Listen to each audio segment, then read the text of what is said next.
Hello guys, चलिए आज की क्लास डायलेक्ट्रिक्स पे होगी। डायलेक्ट्रिक्स बेसिकली हमारे कैपेसिटर वाले चैप्टर में या कैपेसिटर्स के लिए बहुत ज़्यादा इंपॉर्टेंट है। इसको हमें क्या क्या पढ़ना है, इसमें क्या रिलेटेड क्वेश्चंस आ सकते हैं वो हम लोग देखेंगे। और टाइप्स ऑफ डायलेक्ट्रिक्स पहले देख लेते हैं कि कितने तरह के डायलेक्ट्रिक्स होते हैं और ये होते क्या हैं, फिर उसके बाद कैपेसिटर्स में आते हैं। ठीक है, तो डायलेक्ट्रिक्स के लिए सिंपली अगर किसी को बताना तो आप लिख सकते हैं कि देयर इज या there are no free electrons. अगर सब्सटेंस के अंदर, मटेरियल के अंदर इलेक्ट्रॉन्स नहीं है, कौन से इलेक्ट्रॉन्स? फ्री वाले। फ्री इलेक्ट्रॉन जनरली हम लोग बोलते हैं जो मेटल के अंदर किसी इफेक्ट के आने पर क्या कर सके, मूव कर सके एक पर्टिकुलर डायरेक्शन में, तो उसे हम कहते हैं फ्री इलेक्ट्रॉन्स। ओके, अगर जिनमें फ्री इलेक्ट्रॉन्स नहीं है उन्हें हम एक और नाम से जानते थे, इंसुलेटर्स। तो डाइलेक्ट्रिक को हम क्या कह सकते हैं, इंसुलेटर्स कह सकते हैं। ओके, ये डायलेक्ट्रिक्स कितने तरह के होते हैं और क्या होने वाला है इनके साथ देखते हैं अभी। तो पहले टाइप्स की बात करें तो टाइप्स में बात करते हैं तो एक डायलेक्ट्रिक्स को हम लोग पोलर में रखते हैं और दूसरे को रखते हैं नॉन पोलर में। देखिए, पोलर और नॉन पोलर है ना। पोलर किसे कहेंगे? तो वो डायलेक्ट्रिक्स, डायलेक्ट्रिक्स में एग्जांपल बताऊं, माइका। माइका डायलेक्ट्रिक्स में आता है। तो पोलर में अगर हम बात करें कि कौन से पोलर होते हैं, कौन से नॉन पोलर होते हैं डायलेक्ट्रिक्स, तो पोलर में सिंपली अगर आपके पास वो सब्सटेंस है जिसकी बात की जा रही है और उसमें बात की जाए तो इंडिविजुअली बहुत सारे डायपोल्स होते हैं। और डायपोल मतलब इलेक्ट्रिक डायपोल पढ़ा था हम लोगों ने, एक प्लस और एक माइनस, सेम चार्जेस हो, प्लस माइनस हो, एक स्मॉल डिस्टेंस पे सेपरेट हो, तो वो क्या बनाते हैं, डायपोल बनाते हैं। इस सब्सटेंस के अंदर ऐसे बहुत सारे डायपोल होंगे, मतलब इंडिविजुअली इनके डायपोल मोमेंट होंगे। इसका ऊपर डायपोल मोमेंट होगा -2 प्लस, इसका नीचे होगा, इसका इस तरफ होगा, इसका इधर होगा, इसका इधर होगा। नेट डायपोल मोमेंट की बात करें तो रैंडमली हैं सारे के सारे, हमने तो 3 4 5 बनाकर देखे, ऐसे बहुत सारे होंगे। तो नेट डायपोल मोमेंट क्या मिलता है इनका? Zero. Net dipole moment zero. लेकिन क्या इंडिविजुअली जीरो दिख रहा है? इंडिविजुअली पी इंडिविजुअल क्या जीरो है? हाँ, जीरो है कि नहीं? नहीं है।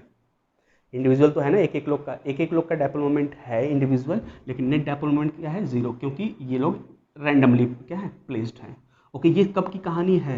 जब कोई भी इलेक्ट्रिक फील्ड नहीं है, बाहर से हमने कहीं भी एक्सटर्नल फील्ड नहीं अप्लाई किया है।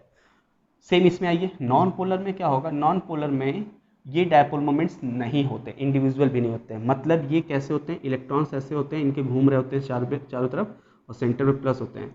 तो सोचिए इन इलेक्ट्रॉन का सेंटर ऑफ मास कहाँ पड़ेगा? जो सर्कल में घूम रहा है सेंटर पे पड़ेगा, मतलब माइनस भी कहाँ माने जाएंगे? इसी सेंटर पे। तो प्लस माइनस क्या हो गया? कोलैप्स कर गए।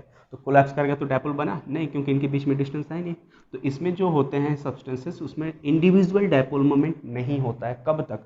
जब तक हम एक्सटर्नल फील्ड क्या रखें? जीरो। तो ना ही इंडिविजुअल होगा, इंडिविजुअल क्या होगा? जीरो। और इंडिविजुअल नहीं है तो नेट वैसे भी क्या होने वाला है? जीरो। क्लियर? ये तो हो गई विदाउट एनी एक्सटर्नल फील्ड। अब बात करते हैं फील्ड की, कि अगर हम फील्ड अप्लाई कर दे तो देखिए नीचे ये रहा सब्सटेंस सेम टू सेम। अगर अब हम इलेक्ट्रिक फील्ड को जीरो नहीं रखते, कुछ अप्लाई करते हैं, मान लेते हैं ऐसे अप्लाई किया हमने, तो अगर इस तरफ अप्लाई किया है तो क्या देखने को मिलेगा? ये सारे के सारे डायपोल मोमेंट इस इलेक्ट्रिक फील्ड की वजह से, अगर इलेक्ट्रिक फील्ड इधर आ रहा है इसका मतलब ये कैसा रहा होगा? जोन प्लस रहा होगा इधर, क्योंकि इलेक्ट्रिक फील्ड प्लस से जाता है और कहाँ जा रहा होता है? माइनस की तरफ। खैर ये हमें सोचना होता है, ये बनाना नहीं होता है।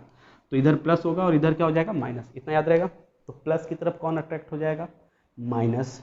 तो सारे के सारे माइनस इधर अट्रैक्ट हो जाएंगे, लेकिन डायपोल के साथ रहेंगे, ऐसे है कि नहीं? प्लस इधर हो जाएगा इनका, माइनस इधर, माइनस प्लस और ऐसे माइनस प्लस। ठीक है, अब जरा देखिए क्या इंडिविजुअल डायपोल मोमेंट है? अभी भी है, सेम काम, जीरो नहीं हुआ। लेकिन क्या नेट डायपोल मोमेंट जीरो कह सकते हैं जैसे पिछली बार कह रहे थे? नहीं। इस बार सबके डायपोल मोमेंट किधर है? ऐसे है ना, सब के सब। तो नेट कितना रह जाएगा? ऐसे जाएगा। नेट डायपोल मोमेंट इस बार जीरो नहीं है, लेकिन इंडिविजुअल अभी भी क्या बात करेंगे? जीरो नहीं है, जैसा पहले था। तो इलेक्ट्रिक फील्ड के अप्लाई करने से क्या फायदा हुआ? इलेक्ट्रिक फील्ड नहीं था तो इंडिविजुअल जीरो नहीं था, बट नेट क्या मिलता था? जीरो, कोई फायदा नहीं होता था। अब हमें इलेक्ट्रिक फील्ड अप्लाई करके हमने एक नेट डायपोल मोमेंट पा लिया है। क्लियर? इसमें वो चीज़ कैसे देखने को मिलेगा? तो देखिए, इसमें इलेक्ट्रिक फील्ड नहीं था तो सारे के सारे सर्कल वाले इलेक्ट्रॉन का सेंटर ऑफ मास बीच में पड़ता था और प्लस माइनस कोलैप्स करके जीरो डायपोल मोमेंट देते थे, इंडिविजुअल भी और नेट भी। लेकिन जैसे इलेक्ट्रिक फील्ड अप्लाई होता है, सपोज इसी दिशा में हम लोग लगाते हैं, ऐसे ही इलेक्ट्रिक फील्ड एक्सटर्नल, इस बार जीरो नहीं है। तो इस बार क्या होता है? ये जब अंदर ऐसे मैं सोच लूँ कि एक इलेक्ट्रॉन का ऐसे ऑर्बिट है, घूम रहा है प्लस के चारों तरफ, तो इसका सेंटर एग्जैक्टली बीच में पड़ेगा, इसलिए प्लस माइनस क्या हो जाता है, कोलैप्स। अब सोचिए कि अगर इलेक्ट्रिक फील्ड इधर है तो ये इधर क्या रहा होगा, प्लस रहा होगा, और जिधर जा रहा है वो क्या रहा होगा, माइनस। ये तो हमें सोचना था बस। तो इस प्लस से इसके इलेक्ट्रॉन क्या होंगे, हल्के से खींचे जाएंगे। जब खींचे जाएंगे तो टोटली ये सर्कल हल्का सा शिफ्ट हो जाता है। जब शिफ्ट हो जाएगा तो सोचिए बाहर, इसको देखिए, ये अगर इलेक्ट्रॉन ऐसे था, सेंटर यहाँ था, अगर हल्का सा शिफ्ट हो जाए तो सर्कल कुछ इस तरह से बन जाएगा और इसका सेंटर कहीं आ जाएगा। और सोचिए पहले से सेंटर पे प्लस यही तो था ना, अब माइनस यहाँ चला गया, तो अब इनके बीच में डिस्टेंस आ जाती है। अब ये डायपोल बना लेते हैं। तो एक्सटर्नल फील्ड अगर अप्लाई करते हैं तो डायपोल बनेंगे, और सारे के सारे डायपोल इसी तरीके से होंगे, क्योंकि प्लस की तरफ कौन जाएगा, माइनस, दूर प्लस। समझ में आ रही बात। तो जब हम फील्ड अप्लाई करते हैं एक्सटर्नल, तो इंडिविजुअल डायपोल मोमेंट जीरो नहीं होंगे, अब मिलेंगे, जीरो नहीं हुए। और नेट की बात करें तो माइनस से प्लस, माइनस से प्लस, माइनस से प्लस, माइनस से, सब एक तरफ हो गए, तो नेट भी मिल गया एक बार, जीरो ये भी नहीं हुआ। तो इंडिविजुअल भी इस बार जीरो नहीं है और नेट भी जीरो नहीं है। तो नॉन पोलर और पोलर में ये डिफरेंस होता है। अच्छा, ये तो हो गई टाइप्स। अब इनके यूज क्या है हमारे पास। अच्छा, एक चीज मैं इसी में और समझा दूं आपको, डाइलेक्ट्रिक स्ट्रेंथ। डाइलेक्ट्रिक स्ट्रेंथ क्या होती है, ठीक है। तो डाइलेक्ट्रिक स्ट्रेंथ बेसिकली एक मटेरियल के लिए, एक मीडियम के लिए होता है, एक डाइलेक्ट्रिक के लिए होता है। और वो होता क्या है, एक इलेक्ट्रिक फील्ड की वैल्यू। और ये इलेक्ट्रिक फील्ड वो इलेक्ट्रिक फील्ड है जब हम इसमें सोचें, किसी एक को ले लेते हैं, चलिए ये ले लिया हमने डाइलेक्ट्रिक, कोई भी एक, पोलर है नॉन पोलर, क्योंकि इलेक्ट्रिक फील्ड अप्लाई करने पे दोनों में क्या चीज़ आती है, सेम टू सेम आ जाती है। ओके, तो एक्सटर्नल फील्ड हमने यहाँ से अप्लाई किया ऐसे, तो इसके डायपोल मोमेंट ऐसे बन जाएंगे, माइनस उधर चला जाएगा और प्लस इधर चला जाएगा। सोचिए ये चार्ज क्यू होता और ये चार्ज क्यू होता, तो इलेक्ट्रिक फील्ड इधर लग रहा है ई इस क्यू पर, तो कितना फोर्स लगाता, जब क्यू चार्ज कोई इलेक्ट्रिक फील्ड में हो तो कितना फोर्स लगता है, क्यू ई, तो इस पर कितना फोर्स इधर लग जाएगा, क्यू ई। इन भाई साहब पे इधर लगेगा माइनस पे कितना, क्यू ई। तो इस डायपोल पे कितना नेट फोर्स हो गया, नेट फोर्स कितना हो गया, जीरो, क्योंकि लेफ्ट और राइट दोनों क्या हो गया, बराबर। लेकिन क्या लगता है, अगर किसी चीज़ पे फोर्स हम लगाएं, और ये फोर्स किस पे चेंज डिपेंड करेगा, क्यों तो वही रहेगा डायपोल का, बस इलेक्ट्रिक फील्ड पे डिपेंड करेगा। इलेक्ट्रिक फील्ड बढ़ाएंगे तो फोर्स भी क्या जाएगा, बढ़ता जाएगा। लेकिन नेट फोर्स हमेशा क्या रहेगा, जीरो, क्योंकि अपोजिट हमेशा लगते रहेंगे। लेकिन क्या ऐसा होगा कि जैसे ये कैप वाला है पार्ट, अगर इसको मैं लेफ्ट खींचूँ और इसको राइट खींचूँ, तो नेट फोर्स बढ़ाते बढ़ाते, मतलब फोर्स बढ़ाते बढ़ाते रखूँ, नेट फोर्स जीरो है, इसलिए मार्कर कहीं जा नहीं रहा लेफ्ट राइट। लेकिन ऐसे एक समय आएगा क्या हो जाएगा, ब्रेक कर जाएगा। और वो इलेक्ट्रिक फील्ड जिस पर ये डायपोल ब्रेक हो जाए, टूट जाए, मतलब डाइलेक्ट्रिक ही ब्रेक कर जाएगा, डाइलेक्ट्रिक क्या बन जाएगा, कंडक्टर जैसा बन जाएगा। तो डाइलेक्ट्रिक रहा नहीं, तो जब डाइलेक्ट्रिक के एग्जिस्टेंस ही खत्म हो जाएगा टूटकर, उस समय की इलेक्ट्रिक फील्ड की वैल्यू जो अप्लाई किया था हमने, वो क्या कहलाता है, इस डाइलेक्ट्रिक के लिए डाइलेक्ट्रिक स्ट्रेंथ कहलाता है। मतलब इसकी स्ट्रेंथ इतनी ही थी कि ये इतना इलेक्ट्रिक फील्ड बियर कर सकता है विदाउट ब्रेक हुए। अगर इससे ज़्यादा हम करते हैं तो ये क्या हो जाता है, टूट जाता है। तो इस मीडियम की मैक्सिमम स्ट्रेंथ कितनी, इतनी, इसी को हम लोग बोलते हैं डाइलेक्ट्रिक स्ट्रेंथ। क्लियर है। चलिए, तो मैक्सिमम हम किसी भी सब्सटेंस को इलेक्ट्रिक फील्ड एक लिमिट तक दे सकते हैं, उससे ज़्यादा देंगे तो क्या हो जाएगा, ब्रेक होकर इलेक्ट्रॉन प्लस अलग अलग हो जाएंगे, और ये क्या बन जाएगा फिर, कंडक्टर।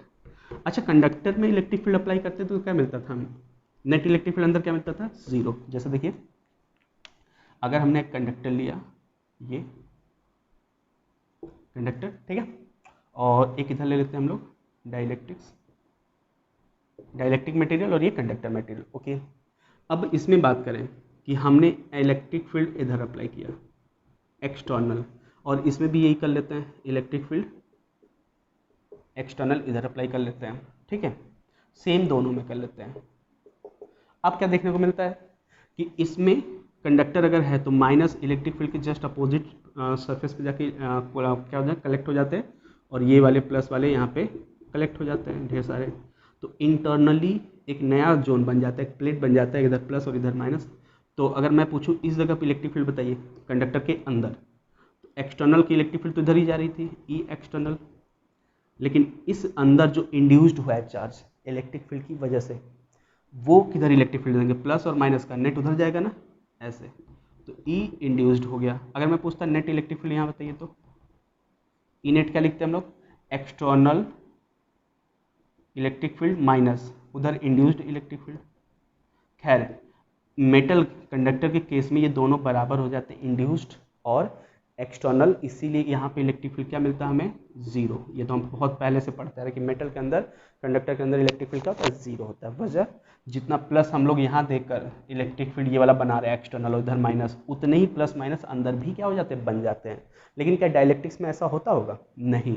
डाइलेक्ट्रिक्स में इलेक्ट्रॉन फ्री नहीं होते हैं कि यहाँ पे जाके तुरंत एक्यूमुलेट हो गए, यहाँ पे प्लस एक्यूमुलेट हो गया और इंड्यूस्ड इधर बना दिया और एक्सटर्नल इधर बना दिया। एक्सटर्नल तो खैर इधर है ही, और ये दोनों आपस में बराबर हो जाए। बराबर तो तब होते जब एक्सटर्नल वाले का प्लस जो यहाँ होगा और इधर जा रहा है तो माइनस इधर होगा, ये प्लस माइनस इनके बराबर हो जाए या इनके ये इंड्यूस्ड वाले बराबर हो जाए, तभी तो जीरो होता है।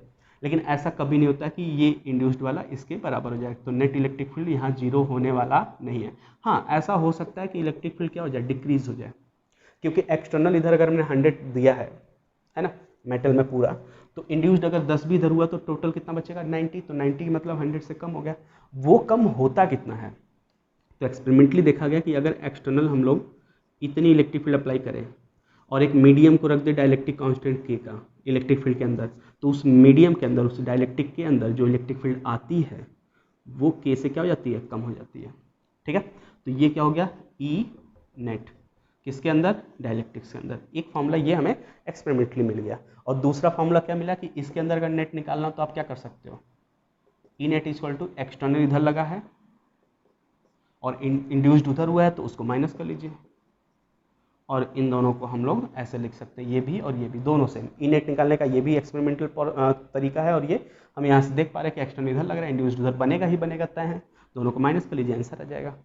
अब देखिए, अगर ये दोनों बराबर हैं तो ये दोनों भी बराबर होंगे, तो हम इसको अगर एक साथ लिखें तो E external is upon K is equals to E external minus E induced, है कि नहीं।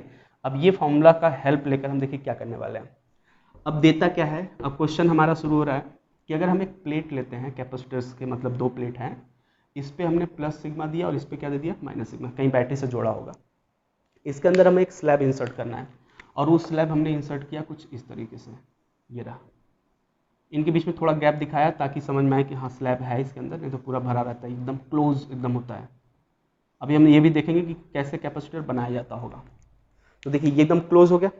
अब इसमें क्या होगा, प्लस इधर माइनस इधर, तो इलेक्ट्रिक फील्ड इधर बनेगा। तो इस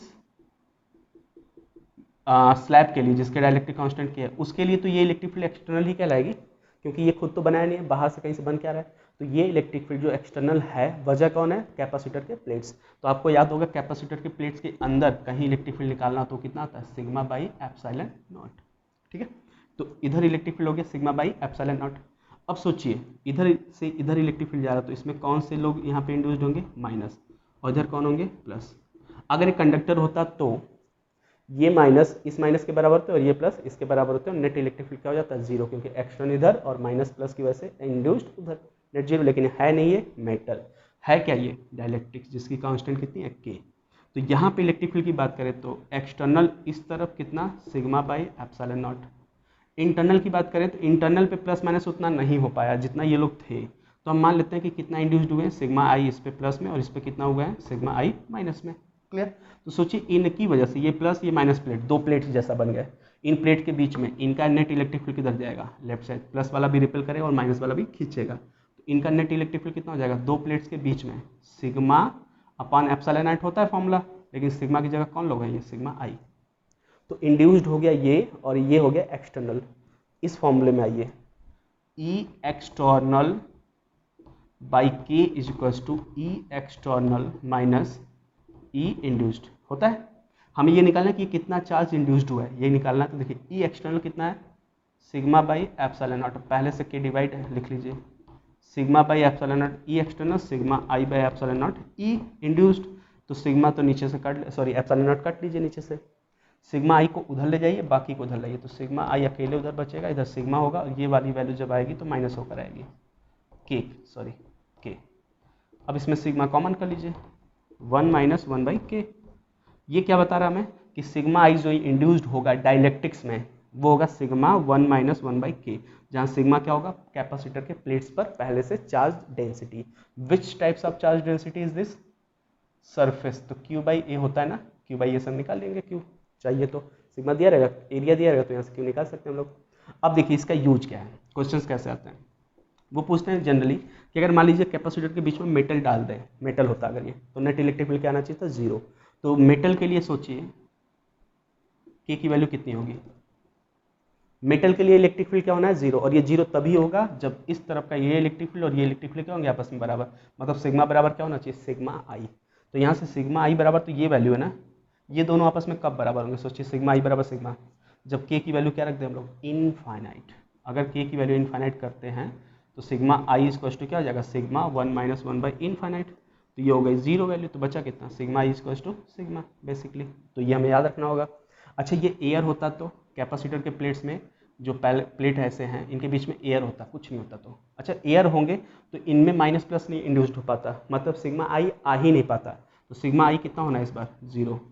सोचिए एयर के लिए सिग्मा आई 0 है, तो 0 कब आएगा, ये सिग्मा ये टोटल 0 कब होगा, जब ये वाले क्या हो जाएंगे आपस में 0। तो ये 0 तब होगा जब के की वैल्यू कितना रख दें, 1। तो उस एयर के लिए के की वैल्यू कितनी, 1 रख के देखिए, sigma I equal to sigma 1 - 1 by 1, के की वैल्यू 1। तो ये 1 हो गया, 1 1 कट के 0, तो कितना बचेगा टोटल, 0। तो याद रखें कि एयर हो या वैक्यूम हो, उसके लिए डायरेक्टिक कांस्टेंट की वैल्यू 1, मेटल के लिए कितनी, इनफाइनाइट। ये दो तो याद रखें। और वाटर के लिए अगर बात करें H2O, तो H2O के लिए के की वैल्यू होती है 81। एक दो क्वेश्चंस में दिए गए इसलिए इसे भी याद रखना पड़ता है, बाकी न्यूमेरिकल्स में वो दिए रहेंगे, डायलेक्ट्रिक कांस्टेंट की वैल्यू क्या है वो दे देते हैं, और देकर पूछेंगे कि इनके बीच में रख दिया गया, बताइए इस पर चार्ज कितना इंड्यूस्ड होगा, इस पर कितना चार्ज इंड्यूस्ड होगा। तो सिग्मा इस फॉर्मूले हम लोग क्या कर लेंगे, फाइंड आउट कर लेंगे। क्लियर है। चलिए ये तो हो गया कि हाँ अगर हम डायलेक्ट्रिक स्लैब बीच में डालते हैं तो क्या होगा, कितना चार्ज इंड्यूस्ड होगा। अच्छा क्या इससे कुछ फ़ायदा हुआ, चार्ज प्लेट्स के बीच में अगर हम लोगों ने डायलेक्ट्रिक प्लेस किया है, इंसर्ट किया, तो कुछ तो फायदा होना चाहिए, नहीं तो ऐसा कर क्यों रहे। तो फायदा देखिए, सबसे पहला यहाँ से कैपेसिटेंस बढ़ जाता है। कैसे, तो देखिए हमें पता है E इक्वल्स टू क्या होता है, V by D, potential gradient is equals to electric field, जहाँ D क्या होता है, इन प्लेट्स के बीच की दूरी, V क्या होता है, इन दोनों प्लेट्स के बीच का वोल्टेज डिफरेंस दोनों प्लेट का, और E क्या होता है, जो इलेक्ट्रिक फील्ड जाती है इनके बीच में उसकी वैल्यू। क्लियर है। तो यहाँ सोचिए V इक्वल्स टू क्या हो जाएगा, E इंटू डी, और इलेक्ट्रिक फील्ड दोनों प्लेट्स के बीच में क्या लिखते हैं हम लोग, sigma by epsilon not into D, है कि नहीं, सिग्मा अपॉन एप्सिलॉन नॉट। अच्छा इसको ब्रेक कर लेते हैं हम लोग इसे, ये बताइए मीडियम के अंदर अब एयर है, सिग्मा नॉट या कुछ आ गया है, कुछ आ चुका है, तो वो कितना हो जाएगा, के टाइम्स, आपको पता होगा अगर डायलेक्ट्रिक कांस्टेंट के की बात करें तो ये एप्सिलॉन आर ही होता है, रिलेटिव परमिटिविटी, और ये क्या होता है, रिलेटिव परमिटिविटी, सॉरी देखिए क्या बता रहा है, रिलेटिव परमिटिविटी होता है परमिटिविटी ऑफ दिस मीडियम जो भी डाला गया है over epsilon not permittivity of free space. तो यहाँ से मीडियम की क्या हो गई, ये होगा कि नहीं, E epsilon R into epsilon naught, और एप्सिलॉन आर को हम लोग के लिखते हैं तो क्या हो जाएगा, के इंटू एप्सिलॉन नॉट, किसकी, मीडियम की। तो हमें इस बार इसमें इलेक्ट्रिक फील्ड जो लिखना है वो फ्री स्पेस का इतना ही लिखना है कि मीडियम का लिखना है, मीडियम का, तो एप्सिलॉन नॉट की जगह क्या लिखना होगा इस बार, एप्सिलॉन एम।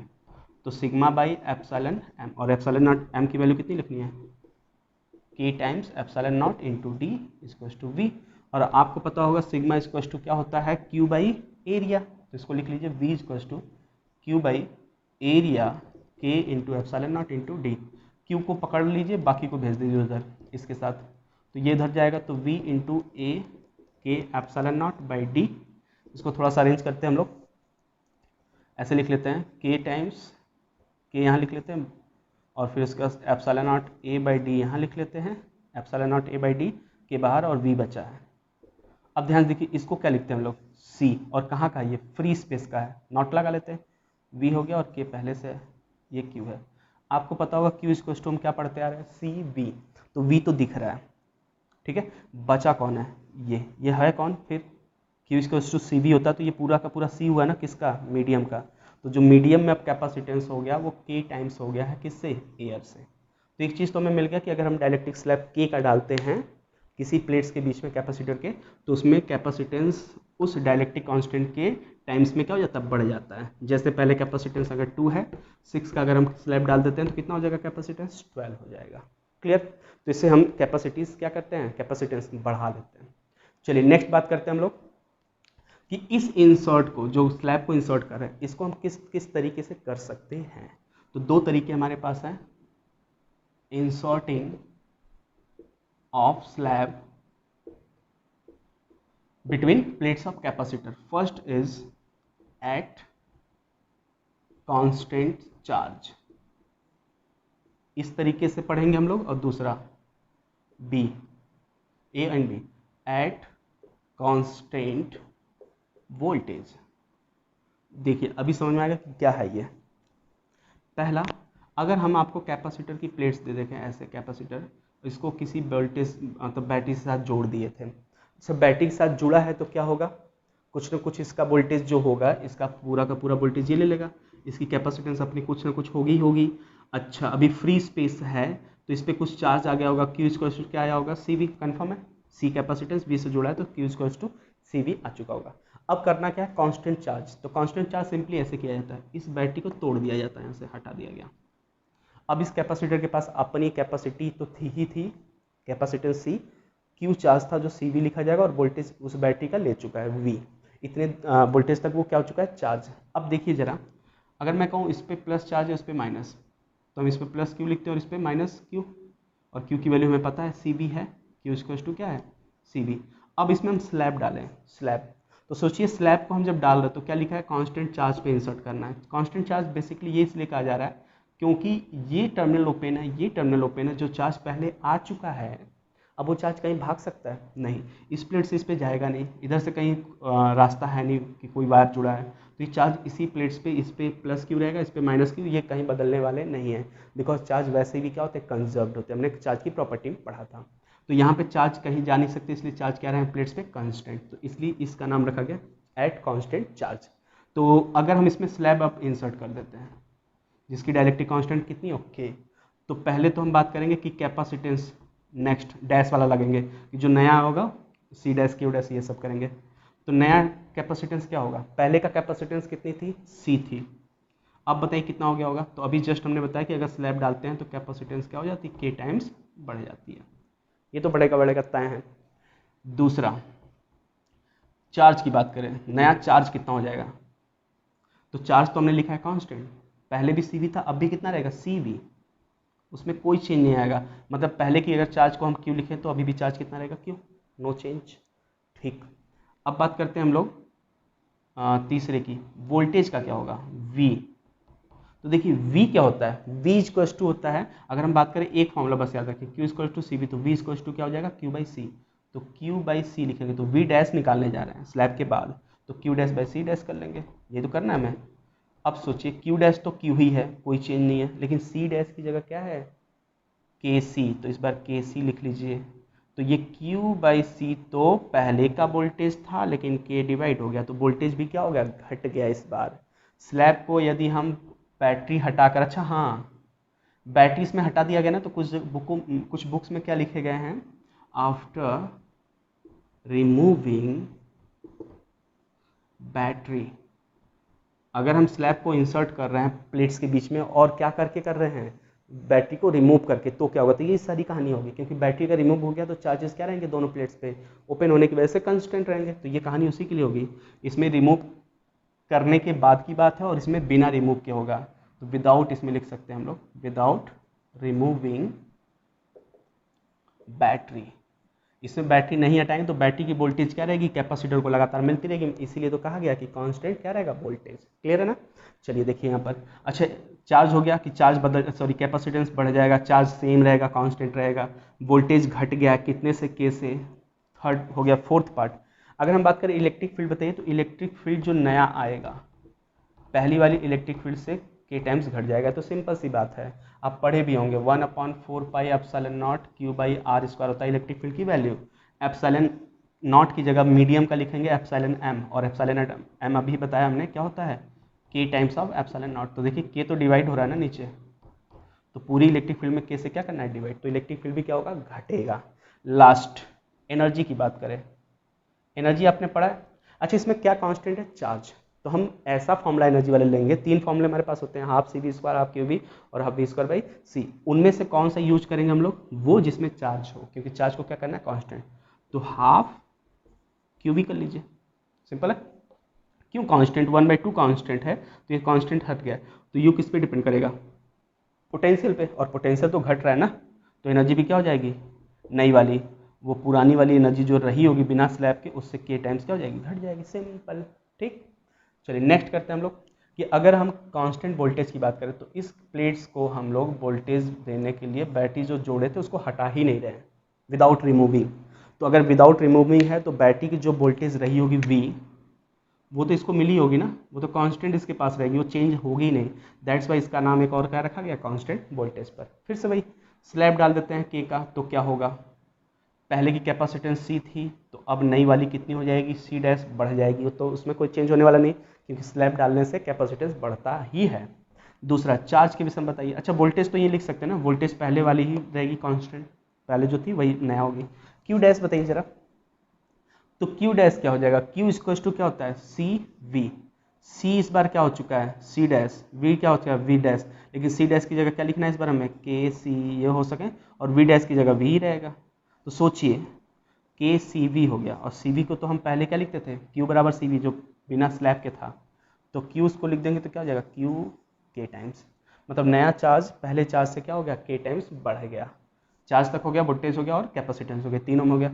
अब बात करते हैं इलेक्ट्रिक फील्ड की, तो इलेक्ट्रिक फील्ड इसमें क्या होगा, नया वाला, जो पुराना था उसमें K टाइम्स घट जाएगा, उसमें भी कोई चेंज होगा, क्योंकि इलेक्ट्रिक फील्ड इसमें भी घटने वाला है। इलेक्ट्रिक फील्ड घटता है, इसीलिए तो यहाँ पे चार्ज और ज़्यादा एक्यूमुलेट होकर कैपेसिटेंस बढ़ा देते हैं, है ना।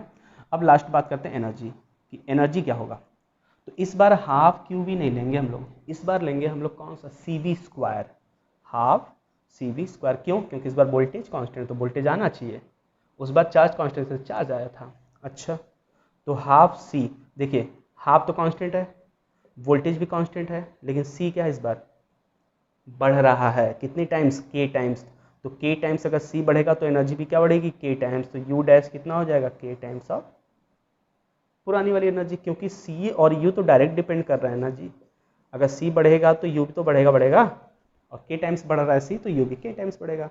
इसमें घट रहा है तो इसमें बढ़ेगा ओवरऑल एनर्जी। तो ये था हमारा कि हम इंसर्ट कैसे करते हैं स्लैब को, कांस्टेंट चार्ज रख कर करते हैं कि कांस्टेंट वोल्टेज, ये सारी कहानी पूछी जाती है। हमारे एनसीईआरटी में 1-2 क्वेश्चंस हैं इस पर कि without removing the battery and after removing the battery, तो उसमें ये कॉन्सेप्ट यूज कर सकते हैं। क्लियर है, चलिए अब आगे बात करते हैं कि हम अगर स्लैब को पूरा भरते हैं तो कैपेसिटेंस तो K टाइम्स C हो जाता है, लेकिन अगर पूरा ना भरे तो ऐसा भी तो हो सकता है कि कुछ लोग कहें कि हम आधा ही भरें, या 25% से भी उसकी स्पेस को हम कवर करें, बाकी हवा ही रहे, तो क्या करेंगे। तो देखिए अब हम लोग पढ़ने पार्शियल, इसकी हेडिंग बुक में लिख के आती है इसलिए हेडिंग बताना जरूरी होता है। पार्शियली फिल्ड स्लैब कर सकते हैं हम लोग, या slab partially field between the capacitors plate. ठीक है, देखिए ऐसा partially filling of slab in capacitors plate, between the capacitors plate partially filling of slab। Okay, slab हो गया ये, इसमें अगर हम पूरा भर देते, पूरा का पूरा यहाँ तक के कांस्टेंट का, तो कितना आ जाता है, K टाइम्स पहले वाली जो थी वो। तो पहले का मान लीजिए बनाने के लिए हम क्या कर लेते हैं, इनके बीच में डिस्टेंस कितनी लेते हैं, D, इस प्लेट्स का एरिया लेते हैं A, इस पे प्लस चार्ज Q है, इस पे प्लस माइनस चार्ज Q है। ओके, अब हम पूरा अगर भर देते हैं तो पहले एयर का सोच लीजिए, हवा में कितना हो जाता है, C0, एयर का हम C0 लिख लेते हैं, C0 कितना हो जाएगा, एप्सिलॉन नॉट A/D, सिंपल सा, ये तो हमने प्रूव किया था। अब अगर एयर से हटाकर पूरे को भर दिया जाए K से, तो बस K यहीं पे मल्टीप्लाई करना है, वो तो सिंपल है। लेकिन हमें इस बार पार्शियली फिल करना है, पूरा नहीं फिल करना है, तो क्या करेंगे। तो देखिए इसको करने के बहुत ही सिंपल तरीके, 2 तरीके से कर सकते हैं, लेकिन हम एक अच्छा तरीका देख लेते हैं। मान लीजिए सिर्फ इतना भरा हमने, ये कितने का, डाइलेक्ट्रिक कांस्टेंट K का, तो इसमें हो गया मटेरियल डाइलेक्ट्रिक्स, और यहाँ से यहाँ तक पूरा का पूरा क्या है, एयर है, और एयर का डाइलेक्ट्रिक कांस्टेंट कितना होता है, 1, हमें पता है ये। अच्छा, यहाँ ध्यान से देखिए, आपको लग रहा होगा कि एक कैपेसिटर ये बन रहा है और एक कैपेसिटर ये बन रहा है, जिसका एक प्लेट प्लस से जुड़ा है और इसका एक माइनस से। तो अगर ये माइनस से जुड़ा तो ये ऑटोमेटिक प्लस हो जाएगा इस वाले का, और इन भाई साहब का अगर लेफ्ट वाला प्लस है तो राइट वाला क्या हो जाएगा, माइनस। तो ऐसा कब हो सकता है, जब दोनों कैसे हो, सीरीज में। देखिए ये प्लस हो गया, ये माइनस, ये प्लस हो गया, ये माइनस। तो एक कैपेसिटर जो एयर के साथ है और एक कैपेसिटर जो डाइलेक्ट्रिक कांस्टेंट K के साथ है, तो ये तो पूरा पूरा भरा माना जाएगा। लेकिन इसकी दूरी कितनी होगी, मतलब इसका विड्थ कितना होगा, तो इसको मान लेते हैं टी। पूरे का कितना था डी, तो सोचिए इसमें टी हो गया स्लैब वाली थिकनेस, एरिया कितना रहेगा इस प्लेट्स का पूरा ए, इनका भी एरिया ए रहेगा, लेकिन एयर कितना बचा है, डी में से टी को माइनस कर लीजिए, तो इनके बीच का गैप कितना हो गया, डी माइनस टी। अब इसकी कैपेसिटेंस अलग लिख लीजिए, इसकी अलग लिख लीजिए, दोनों को सीरीज में जोड़ दीजिए, आंसर आ जाएगा। एक ये तरीका होगा, एक दूसरा तरीका हो सकता है, तो पहले इस तरीकों को देख लीजिए। अगर हम इसकी कैपेसिटेंस बात करें C1, तो कितना लिखेंगे, epsilon naught A by D air का होता है, लेकिन स्लैब है के का, तो के डाल देंगे मल्टीप्लाइड। अब देखिए इनके बीच का गैप डी होता है, लेकिन यहाँ तो टी लिखा है, तो टी, डी को हटाइए, टी लिखिए, खत्म। बाकी एरिया तो ए है, सब कुछ सही है। इसका लिखिए C2, एयर होता तो epsilon naught A by D, जबकि एयर है भी तो यही रहेगा, लेकिन इसकी विड्थ क्या होती है, डी, डी की जगह क्या इस बार है, डी माइनस टी, तो डी माइनस टी कर लीजिए। एरिया तो अभी भी वही है ना, पूरा का पूरा देखिए यूज हुआ है, ये रहेगा, सब कुछ सही है। अब देखिए C1 और C2 दोनों किस में हो गए, सीरीज में, तो नेट कैपेसिटेंस क्या हो गया, C इक्विवेलेंट। जब दो लोग सीरीज में हो तो हमने कहा था दोनों का मल्टीप्लाइड डिवाइडेड बाय दोनों का सम, तो दोनों का मल्टीप्लाइड कीजिए, एप्सिलॉन नॉट ए के by T multiplied epsilon naught A by D minus T, ठीक है, और डिवाइडेड बाय दोनों का सम, तो एप्सिलॉन नॉट ए के by T plus epsilon naught A by D minus T, ठीक है। अगर इन दोनों में से एप्सिलॉन नॉट ए कॉमन कर ले हम बाहर ऐसे, तो यहाँ से ऐसे लिख सकते हैं, एप्सिलॉन नॉट ए गायब, एप्सिलॉन नॉट ए गायब, 1 बचा यहाँ पे, यहाँ के बचा, और बाहर हो गया एप्सिलॉन नॉट ए। ये तो कट जाएगा, एक से कटेगा, एक बचा रहेगा, तो ऊपर एक बचा है कौन, एप्सिलॉन नॉट ए, और के भी बचा है, और देखिए D minus T into T बचा है ऊपर, टोटल नीचे क्या बचा, आप देखिए ये दोनों बचे, इनको जोड़ लीजिए एलसीएम लेकर, तो एलसीएम कितना लेंगे इन दोनों का, टी डी माइनस टी, ले सकते हैं कि नहीं, टी और डी माइनस टी, तो ये भाई सब यहाँ जाएंगे और ये यहाँ आएंगे, तो ये जब यहाँ जाएंगे तो क्या लिखा जाएगा, डी माइनस टी ब्रैकेट में, और के बाहर पहले से पड़ा है, और ये चला जाएगा अकेला टी, ठीक है, तो ये नीचे का पोर्शन इससे कट जाएगा, खत्म हो गया। जब खत्म होगा तो ऊपर क्या बचा, देखिए एप्सिलॉन नॉट ए, के छूटा है तो के भी लिख लीजिए, और नीचे कुछ नहीं बचा, यहाँ नीचे क्या बचा है, डी माइनस टी मल्टीप्लाइड के प्लस टी। ये जो के बचा है ना अकेला, इसको एकदम नीचे लाइए, तो इनके डिवाइड में आ जाएगा, जब इनके डिवाइड में आएगा ऐसे ऐसे, तो के, तो ये वाला के कट जाएगा इसके साथ वाला, लेकिन इसके साथ बचेगा, तो क्या लिखा जाएगा डायरेक्टली, देखिए epsilon naught A by D minus T, इनका के खत्म हो गया क्योंकि ये वाला नीचे आ गया, लेकिन इसके साथ बचेगा, तो प्लस टी बाई के। ये इक्विवेलेंट कैपेसिटेंस आया हमारा किसका, जब हम पार्शियली कैपेसिटेंस को क्या करते हैं, सॉरी स्लैब को क्या करते हैं, कैपेसिटर के प्लेट्स में डाल देते हैं, और उसकी पार्शियली थिकनेस कितनी है, मतलब जितना डाला गया वो टी है, तो टी यहाँ पे आ रहा है, क्लियर है कि नहीं। अच्छा दूसरा तरीका देख लेते हैं, फिर इसमें एक केस बनाते हैं। दूसरा केस क्या है, मतलब दूसरे तरीके से कैसे कर सकते हैं, वोल्टेज डिफरेंस और इलेक्ट्रिक फील्ड में आपको रिलेशन पता होगा, उससे आराम से कर सकते हैं। देखिए कैसे, ये हमें पता है E equals to V by D होता है, तो यहाँ से V इक्वल्स टू क्या हो जाएगा, E इंटू डी, होगा कि नहीं होगा।